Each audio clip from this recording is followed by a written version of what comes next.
Okay, this is still on page 615, and this is question 35.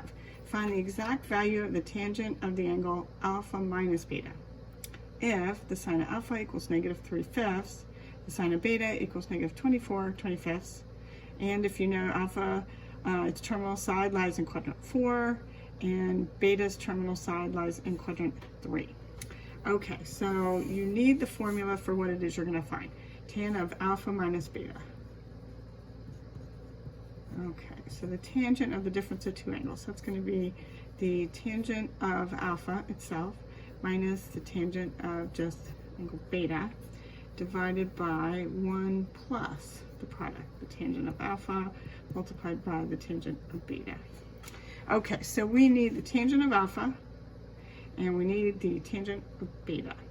Okay, so this is where you have to kind of go off and work separately and find those different values. Okay, so if we think about angle alpha,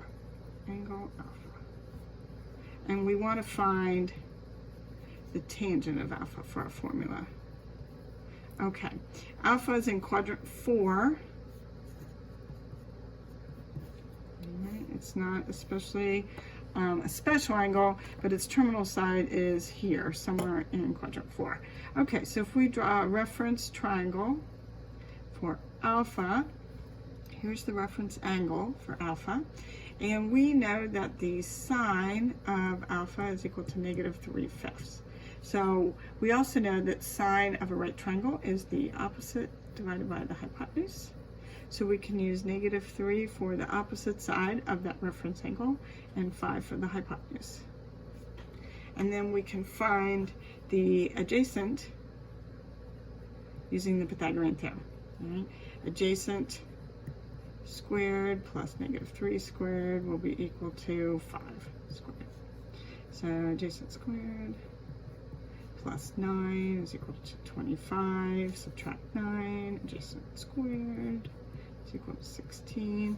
So you have a choice. The adjacent could be plus or minus the positive or the negative square root of 16. So you're targeting positive or -4. So that's when you go back and you're like, oh, this is in quadrant 4 and the adjacent side is going to be positive. Okay, so we've got the adjacent side is 4, the opposite's -3. Now we're ready to find the tangent of alpha. So we need the opposite divided by the adjacent. So -3 divided by 4. So the tangent of alpha is -3/4. So back in the formula, where I have the tangent of alpha in the numerator and the denominator, I replace it with -3/4. So -3/4 minus, and then 1 plus -3/4 times. Okay, then we have to find the tangent of beta. Right? Beta is a completely different angle than alpha, so you don't really want to look at anything you did for alpha. You want to do beta. So angle beta, that one is in quadrant 3, and we know the sine of beta is equal to -24/25. Okay, so quick little figure, quadrant 3, here's the terminal side, drawing the reference triangle. Here's our reference angle for beta. Sine is opposite over hypotenuse. So for beta, we can say the opposite is -24 and the hypotenuse is 25. And we're left again finding the adjacent.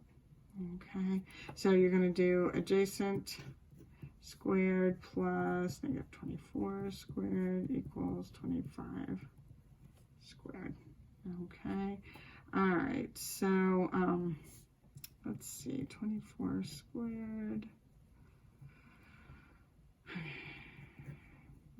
All right, so we're going to have adjacent squared plus 576 is equal to 625. And then you subtract, you'll get the adjacent squared is equal to 49. So then that's going to be, the adjacent can be plus or minus the square root of 49 or positive or negative 7. So again, look at the quadrant. Here in quadrant 3, the adjacent side is going to be negative 7. Okay, now for angle B, what we're trying to do is find the tangent of B for our original formula. So the opposite here is negative 24, the adjacent negative 7. Negative 24 divided by negative 7, that gives you a positive 24/7. And then that's what we put back in our main formula for the tangent of beta. So 24/7. Okay, so in the numerator, we're going to have to subtract, so we need a common denominator. So if I multiply this one by 7/7 and this one by 4/4, I will be doing negative 21/28 minus 96/28. That'll be my numerator. So that's going to give me negative 117/28. And then in the denominator, I'm going to multiply these guys. You can just multiply across. Yeah, I think that's what I'll do. Because they 4 times 7 will give me 28. And then I'm in the same denominator as the numerator. So I'll have 1 minus 72/28. See, I was tempted to do a little reducing with the 4 and the 24, but it's probably easier this way. Okay, and then I got to subtract these fractions. So I make it 1/1, multiply by 28/28 to get a common denominator. So I'm doing 28 minus 72.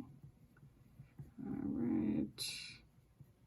So negative 44/28. All right, and then lastly, I'm supposed to divide. So I'm going to be negative 117/28 multiplied by the reciprocal.